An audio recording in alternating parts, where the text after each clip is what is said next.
કૃષ્ણ તારા અંગરખામાં લાલ પીળી ભાત, હૃદય મારે જો દીનાનાથ, હૃદય મારે જો દીનાનાથ.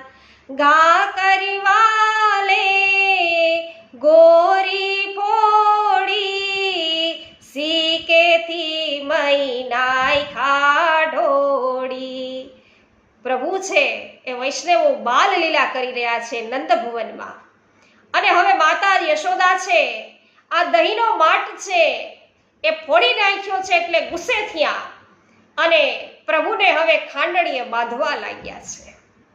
તો પ્રભુની આ દામોદર લીલા, દામોદર પ્રભુની આ જે લીલા છે, જેમાં યમુના અને અર્જુનનો વૈષ્ણવો પ્રભુ ઉદ્ધાર કરે છે, એ લીલા સાંભળવા અર્થે અમારી સાથે રોજે બપોરના 2 વાગ્યે જોડાવો. શ્રી ગર્ગ સંહિતા સત્સંગમાં આપણે બધા પ્રભુની આ લીલા છે માણીશું. હજુ સુધી પુષ્ટિ સત્સંગ પેજને અને પુષ્ટિ સત્સંગ ચેનલને સબસ્ક્રાઇબ ન કરી હોય તો અવશ્ય કરી લેજો. અને ગર્ગ સંહિતાનો વૈષ્ણવો 17મો, 18મો અને 19મો અધ્યાય છે એ સાંભળવાનું જરા પણ ચૂકશો નહીં. સર્વને મારા જય શ્રી કૃષ્ણ.